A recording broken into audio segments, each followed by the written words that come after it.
ونستعينه ونستغفره ونعوذ بالله من شرور أنفسنا وسيئات أعمالنا من يهده الله فلا مضل له ومن يضلل فلا هادي له وأشهد أن لا إله إلا الله وحده لا شريك له وأشهد أن محمدا عبده ورسوله أعوذ بالله من الشيطان الرجيم يا أيها الذين آمنوا اتقوا الله حق تقاته ولا تموتن إلا وأنتم مسلمون يا أيها الناس اتقوا ربكم الذي خلقكم من نفس واحدة وخلق منها زوجها وبث منهما رجالا كثيرا ونساء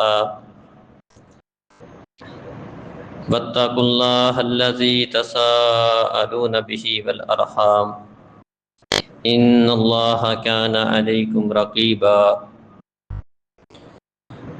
يا أيها الذين آمنوا اتقوا الله وقولوا قولا سديدا يصلح لكم أعمالكم ويغفر لكم ذنوبكم ومن يطع الله ورسوله فقد فاز فوزا عظيما أما بعد فإن خير الحديث كتاب الله وخير الهدي هدي محمد صلى الله عليه وسلم وشر الأمور محدثاتها وكل محدثة بدعة وكل بدعة ضلالة وكل ضلالة في النار يا أيها الذين آمنوا اتقوا الله ولتنظر نفس ما قدمت لغد واتقوا الله إن الله خبير بما تعملون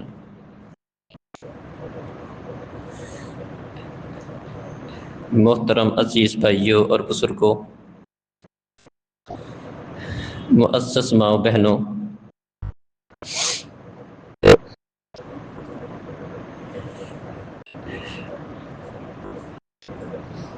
اپنے سابقہ خطبہ جمعہ میں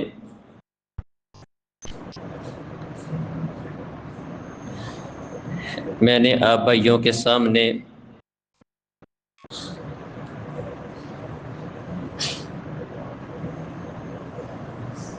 انسان کی آخرت کے حوالے سے چند باتوں کا تذکرہ کیا تھا کہ ہر مسلمان موت کے اوپر یقین رکھتا ہے،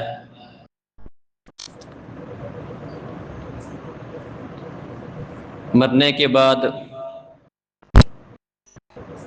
قبر کی زندگی کا معاملہ ہے، حشر کا معاملہ ہے، قیامت والے دن اللہ کی بارگاہ میں پیش ہونے کا معاملہ ہے۔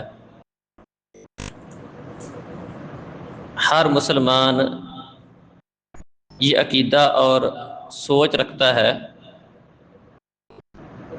کہ اسے مرنا ہے،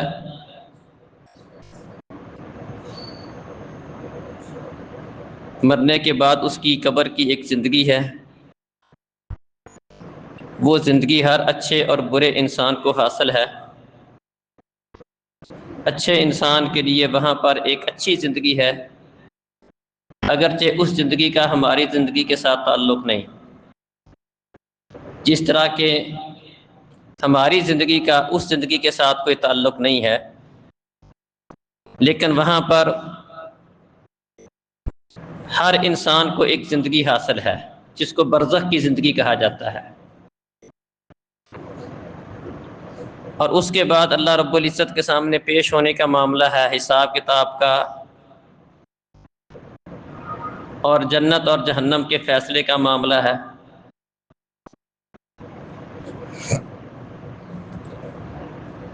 اس عقیدے کے باوجود اور اس سوچ کے پختہ ہونے کے باوجود پھر بھی ہم غفلت کے شکار کیوں ہیں؟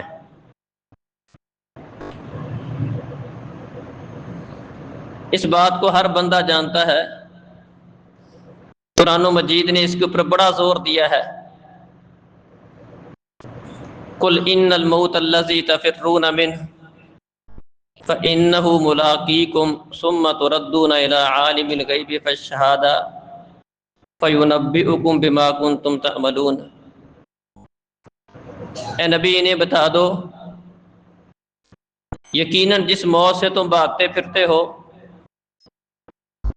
ہر وقت اس سے بچنے کی کوشش کرتے ہو، ہر بندہ اپنی صحت کی بڑی فکر کرتا ہے،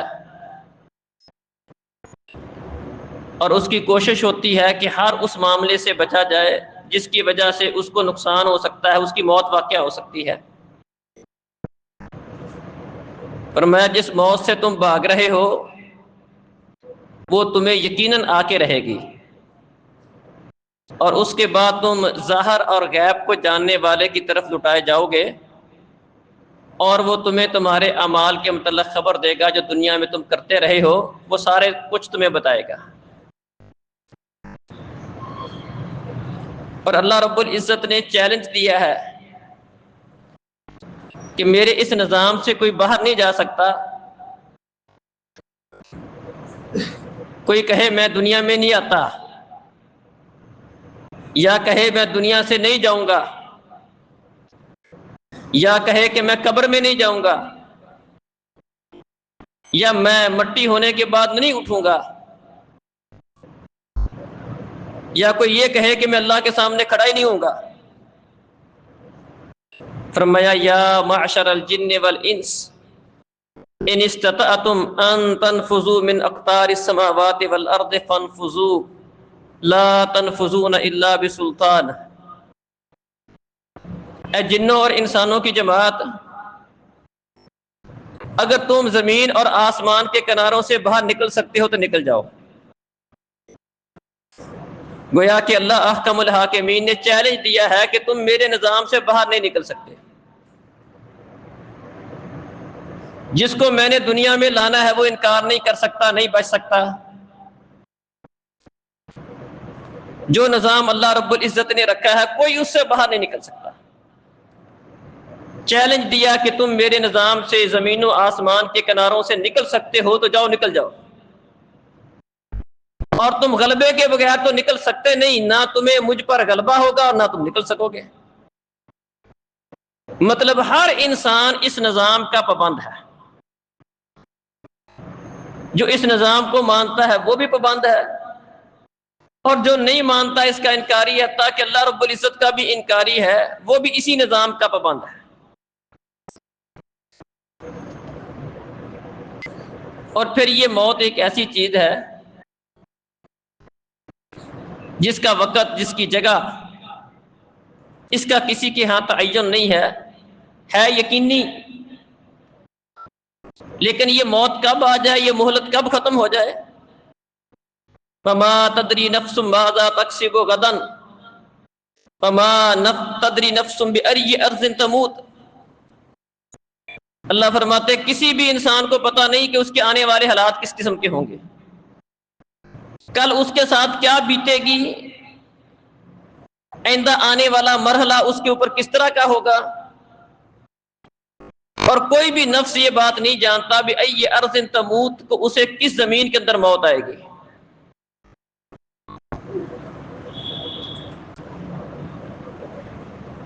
اور یہ جو زندگی ہم گزار رہے ہیں، جو وقت اللہ تعالیٰ نے ہمیں دیا ہے، جس میں ہمیں عمل کرنے کا حکم دیا ہے، اپنی آخرت کی تیاری کرنے کا حکم دیا ہے، یہ مہلت، یہ وقت موت تک ہے۔ موت کے آنے کے ساتھ ہی یہ مہلت ختم ہو جاتی ہے۔ وَأَنفِقُوا مِمَّا رَزَقْنَاكُمْ مِن قَبْلِ أَن يَأْتِيَ أَحَدَكُمُ الْمَوْتُ فَيَقُولَ رَبِّ لَوْلَا أَخَّرْتَنِي إِلَىٰ أَجَلٍ قَرِيبٍ فَأَصَّدَّقَ وَأَكُن مِّنَ الصَّالِحِينَ وَلَن يُؤَخِّرَ اللَّهُ نَفْسًا إِذَا جَاءَ أَجَلُهَا۔ اللہ فرماتے ہیں کہ موت کے آنے سے پہلے کچھ کر لو، اعمال کا ذخیرہ کر لو، صدقہ خیرات کر لو، اپنی آخرت کی تیاری کر لو، اس سے پہلے کہ تم میں سے کسی کی موت کا وقت آئے اور اللہ سے کہے کہ اللہ تھوڑی سی مہلت دے دے، وقت دے دے، میں کوئی صدقہ کر لوں، میں کوئی نیکی کا کام کر لوں۔ اللہ فرماتے وَلَن يُؤَخِّرَ اللَّهُ نَفْسًا إِذَا جَاءَ أَجَلُهَا، جب کسی کی موت کا وقت آ جاتا ہے تو اللہ احکم الحاکمین، ہرگز اسے مؤخر نہیں کرتے، لیٹ نہیں کرتے، نہ اس سے کوئی ایک لمحہ آگے جا سکتا ہے نہ پیچھے جا سکتا ہے۔ یہ وہ باتیں ہیں جو ہر بندہ مانتا ہے، ہر بندے کا اس کے اوپر یقین ہے،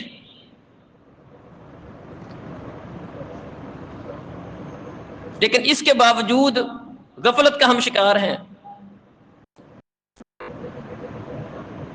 موت سے آگے پیچھے ہونا تو بہت دور کی بات ہے، موت آ جائے اللہ رب العزت اس کی مہلت ختم کر دیتے ہیں، بلکہ بعض معاملات تو وہ ہیں جو موت سے پہلے ہی بندے کے پاس مہلت ختم ہو جاتی ہے۔ جس مال کی خاطر انسان ساری زندگی مارا مارا پھرتا ہے، حلال و حرام کی بات کا تمیز بھول جاتا ہے، بعض اوقات رشوت کی کمائی کھاتا ہے، سود کے پیسے کھاتا ہے، اس مال پر بندے کا حق تو زندگی کے اندر ہی ختم ہو جاتا ہے، مرنے کے بعد تو وہ بندے کا مال بالکل ختم ہو ہی گیا۔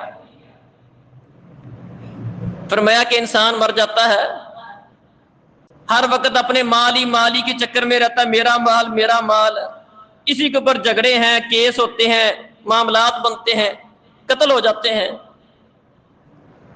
فرمایا ابن آدم تیرا ہے کیا؟ تیرا صرف وہ ہے جو تو اللہ کی راہ میں کوئی خرچ کر کے اپنے لیے محفوظ کر لے گا، یا وہ ہے جو تو کوئی صدقہ کرا وہ اپنا جو استعمال کر لے گا دنیا میں، باقی جتنا تو جمع کرتا ہے، انسان جتنا مال جمع کرتا ہے اس میں سے تھوڑا سا کھاتا ہے، تھوڑا سا استعمال کرتا ہے، باقی تو وہ سارے کا سارا پچھلوں کے لیے چھوڑ کے چلا جاتا ہے۔ فرمایا وہ تو پچھلوں کا ہے، اور اس مال کے اوپر بھی بندے کا حق زندگی میں ہی ختم ہو جاتا ہے۔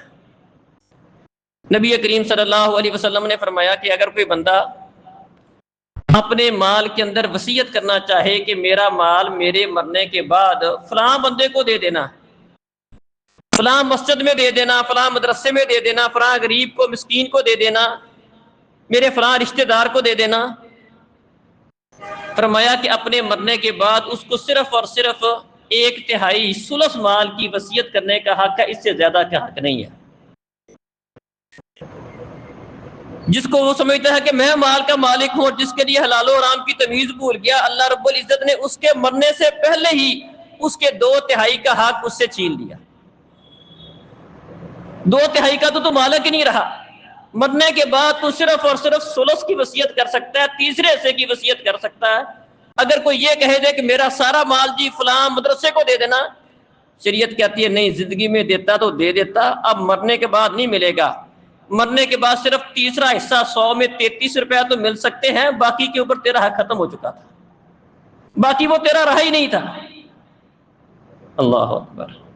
مرنے کے قریب کوئی کہہ دے، جان نکل رہی ہے، کہہ رہا یار چلو اب میں کیا کروں، اس کو صدقہ کر دوں، کہتا سارا صدقہ کر دیا میں نے، اللہ کہتا نہیں، اب کوئی موقع نہیں ملے گا، اب وہ تیرا سارا صدقہ کرنے والا حق ختم ہو گیا ہے۔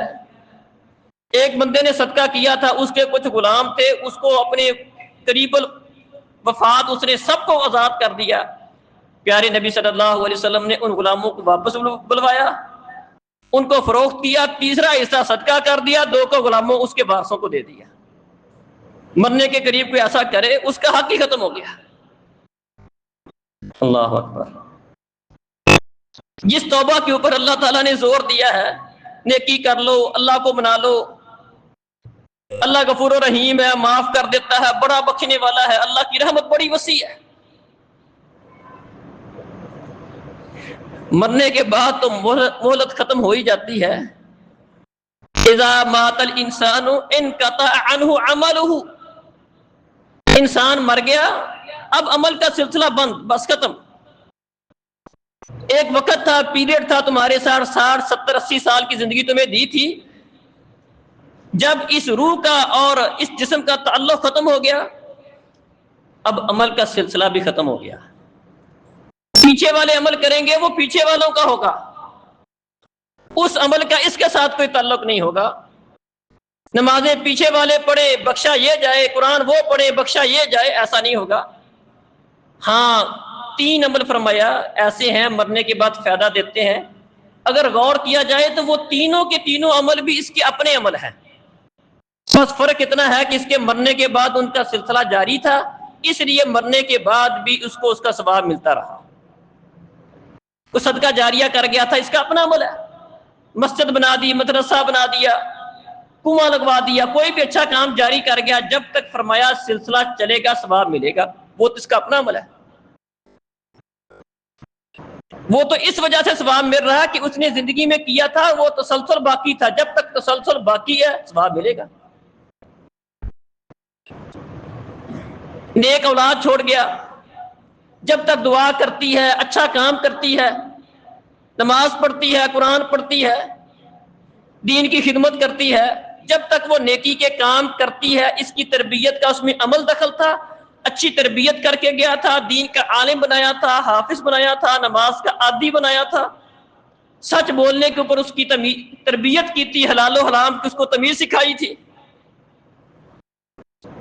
جب تک اس کی تربیت کا اثر باقی ہے اس کو بھی ثواب ملے گا، وہ اس کا اپنا عمل ہے، اس عمل کے اندر اس کا حصہ ہے، اس نے تربیت اچھی کی ہے۔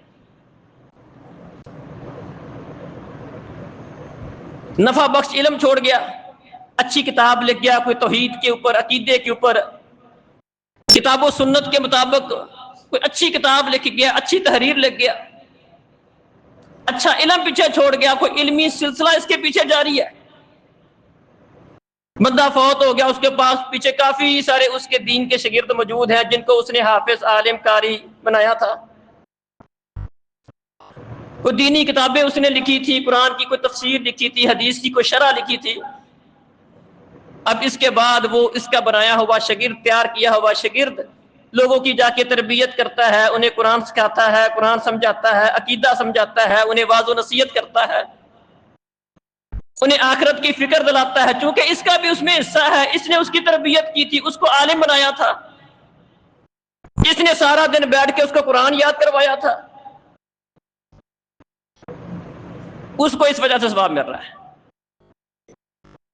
کتاب لکھی تھی، لوگ قرآن پڑھتے ہیں، تفسیر پڑھتے ہیں، لوگوں کے عقیدے کی اصلاح ہوتی ہے، حدیث پڑھتے ہیں، لوگوں کو دین سمجھ آتا ہے، حدیث کا ترجمہ کیا تھا، شرح کی تھی، جب تک وہ سلسلہ چلے گا ثواب ملے گا۔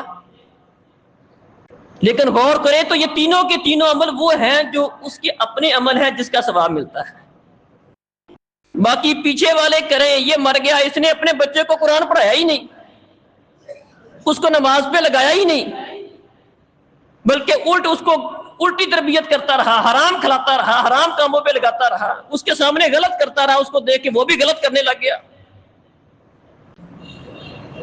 محلے والوں کو بلا کر قرآن پڑھا دو، مسجدوں سے قرآن جمع کر لو، اس کو کوئی فائدہ ہونے والا نہیں۔ فائدہ اس عمل کا ملے گا جو بندہ خود کرتا ہے، یا وہ عمل ایسا ہے کہ خود کیا تھا، مرنے کے بعد اس عمل کا تسلسل باقی ہے، اس وجہ سے اس کو فائدہ مل رہا ہے، ورنہ تو اذا مات الانسان انقطع عنہ عملہ، اللہ کہتے ہیں ایک لمحے کی مہلت ملے، اپنے لیے مہلت مانگے، اپنے لیے مہلت مانگے، یہ کہ پچھلا کام کرے اس کا تو فائدہ دور کی بات، اپنے لیے مہلت مانگے اللہ وہ نہیں دیتا، ایک ہے کہ میرے پیچھے والے میرے لیے کام کریں، عمل وہ کریں فائدہ مجھے ہو جائے، یہ تو بڑی دور کی بات ہے۔ اگر میں کہوں اللہ ایک لمحہ دے دے، یہ ایک میرا سجدہ رہ گیا، میں سجدہ کر لوں، اللہ تھوڑا سا وقت دے دے، میں اپنا سر سجدے میں رکھ لوں، یہاں موت آ جائے، میں اس گناہ کے اندر پڑا ہوا تھا، اللہ ایک لمحہ ایک سیکنڈ دے دے، میں اس گناہ سے نکل جاؤں، نہیں ملے گا۔ وَلَن يُؤَخِّرَ اللَّهُ، اللہ کہتے ہیں اللہ ہرگز بالکل ایک لمحے کے لیے بندے کے لیے تاخیر نہیں کرتا۔ اللہ اکبر۔ توبہ کا اللہ نے حکم دیا، ابھی زندگی باقی ہے، مرا نہیں ہے پوری طرح۔ پیارے نبی صلی اللہ علیہ وسلم نے فرمایا ان اللہ یقبل توبۃ العبد ما لم یغرغر، یقیناً اللہ رب العزت بندے کی توبہ قبول کرتا ہے، لیکن یہ توبہ کا دروازہ بھی اتنی دیر تک کھلا ہے جب تک موت کے آثار شروع نہیں ہو جاتے، گرگرا شروع نہیں ہو جاتا۔ جب موت آنکھوں کے سامنے دیکھ لے، یہ مہلت اس وقت بھی ختم ہو جاتی ہے۔ یہ مہلت اتنی دیر تک ہے جب تک موت کو اپنی آنکھوں کے سامنے نہیں دیکھ لیتا۔ یہ عمل کی مہلت بھی، توبہ کی مہلت بھی اتنی دیر تک کے لیے ہے۔ ان اللہ یقبل توبۃ العبد ما لم یغرغر۔ اللہ اکبر۔ قرآن میں اللہ فرماتے ہیں فرعون کا اللہ نے تذکرہ کیا، جب پانی میں ڈوبنے لگا، مرنے لگا، کیا کہنے لگا کہ میں بھی بنو اسرائیل کے رب پر ایمان لایا، وہ ایک اللہ کے اوپر میں بھی ایمان لاتا ہوں۔ وہ فرعون جو ساری زندگی یہ کہتا رہا انا ربکم الاعلی، میں تمہارا سب سے بڑا رب ہوں، مرتے وقت تو وہ بھی چاہتا تھا، وہ بھی کلمہ اس نے بھی پڑھ لیا تھا، توبہ اس نے بھی کر لی تھی۔ اللہ نے فرمایا الآن وقد عصیت، ساری زندگی گناہ کرتا رہا، نافرمانی میں گزار دی، بغاوت میں گزار دی، تکبر میں گزار دی، میری بات مانی نہیں، میرا کہا مانا نہیں۔ اب موت کو آنکھوں کے سامنے دیکھ کے کہتا ہے میں توبہ کرتا ہوں، میں بنی اسرائیل کے رب پر ایمان لاتا ہوں۔ اب توبہ کا وقت ختم ہو چکا ہے۔ اللہ اکبر۔ تو یہ مہلت عزیز بھائیوں اور بزرگوں زندگی کی حد تک ہے، اور وہ بھی زندگی کی حد تک بھی اتنی دیر تک کے لیے ہے جب تک موت کا گرگرا شروع نہیں ہوتا۔ پھر جب یہ مہلت ختم ہو جائے، بندے کو موت آ جائے، یہ زندگی بھی ایک ایسی چیز ہے، یہ بہت بڑی نعمت ہے، کیونکہ اس میں عمل کے لیے اللہ نے وقت دیا ہے، بہت بڑی نعمت ہے، لیکن یہ صرف اور صرف بندے کو ایک دفعہ ملے گی۔ مرنے کے بعد انسان کے لیے نہ زندگی ہے نہ موت ہے۔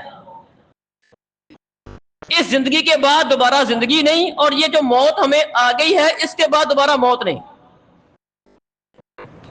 اس زندگی کے بعد جب آخرت والی زندگی شروع ہوگی تو دوبارہ یہ والی زندگی چاہے یہ والی زندگی نہیں ملے گی۔ یہ والی جو زندگی جو ہم گزار رہے ہیں، جس میں کسی کا پیریڈ 50 سال کا، 60 سال کا، 70 سال کا، 20-30 سال کا ہے، یہ ایک ہی دفعہ ملنا ہے۔ وہاں پر لوگ کہیں گے ربنا ابصرنا وسمعنا فرجعنا نعمل صالحا، اللہ دیکھ لیا، یقین آ گیا، آنکھوں سے دیکھ لیا، کانوں سے سن لیا، پہلے یقین نہیں تھا، اب یقین ہے، اللہ ایک دفعہ واپس بھیج دے۔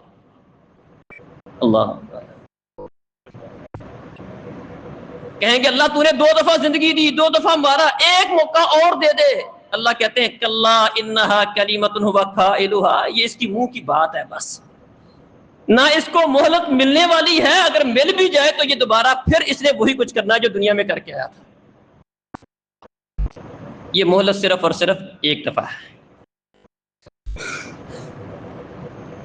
اور جب یہ مہلت ختم ہو جائے گی دوبارہ یہ مہلت نہیں ملے گی، اور وہ والی جب زندگی شروع ہو جائے گی تو پھر بندہ جس طرح دنیا میں ہوتا ہے نا، دنیا میں بندہ اپنی مصیبتوں پریشانیوں کا حال یہ سمجھتا ہے کہ مر جاؤں گا، مصیبتوں سے جان چھوٹ جائے گی۔ وہ والی زندگی ایسی ہے کہ وہاں پر مرنے کے، زندہ ہونے کے بعد اس زندگی کے اندر پھر موت کا تصور بھی نہیں ہے۔ صحیح مسلم میں حدیث ہے، پیارے نبی صلی اللہ علیہ وسلم فرماتے ہیں قیامت والے دن موت کو ایک مینڈے کی شکل میں لایا جائے گا، اور سب کو تعارف کروا کے، جنتیوں کو جہنمیوں کو تعارف کروا کے، جانتی ہو کیا ہے؟ اللہ موت ہے، سب کو آئی تھی۔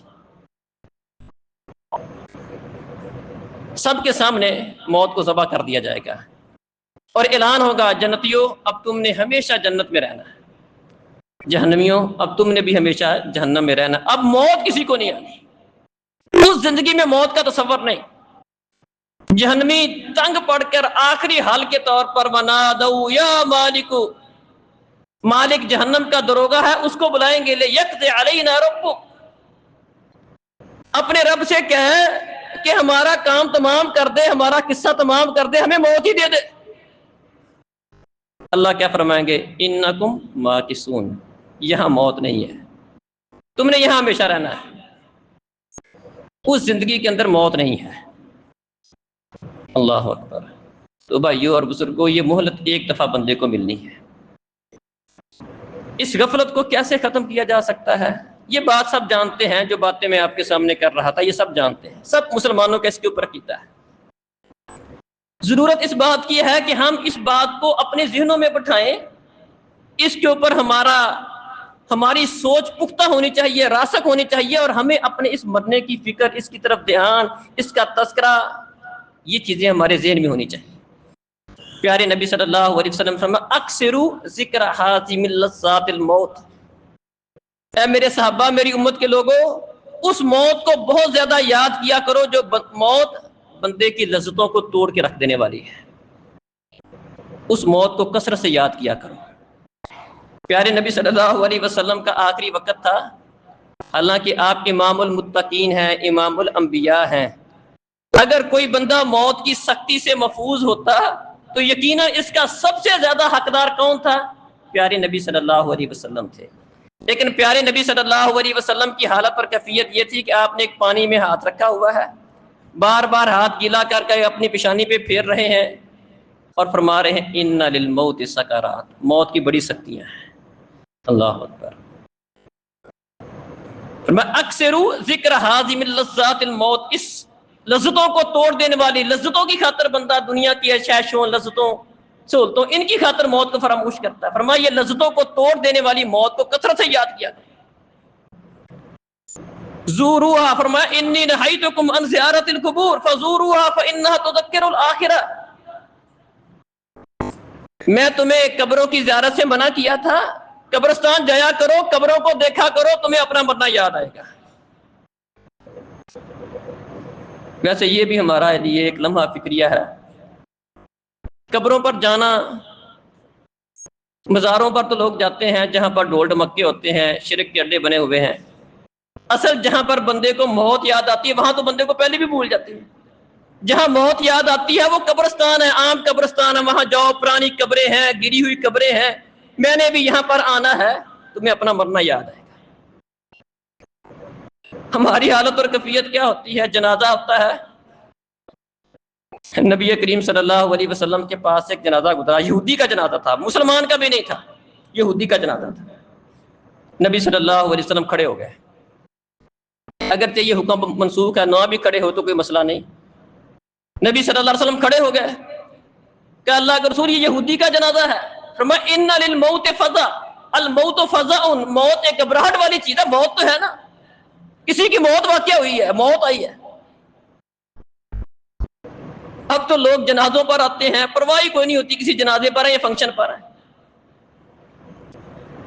بہت سارے لوگ تو جنازہ صرف اور صرف منہ دکھانے کے لیے پڑھتے ہیں۔ ہم نہ گئے بلکہ ایسی باتیں سننے کو ملتی بھی، آپ کسی کے جنازے میں نہیں جاؤ گے، آپ کے جنازے پہ کوئی نہیں آئے گا۔ گویا کہ ہم جنازہ پڑھتے ہیں ایک تعلق واسطے کی وجہ سے کہ میرا اس کے ساتھ تعلق ہے، میرا رشتہ دار ہے، میں نہیں جاؤں گا وہ نہیں آئے گا۔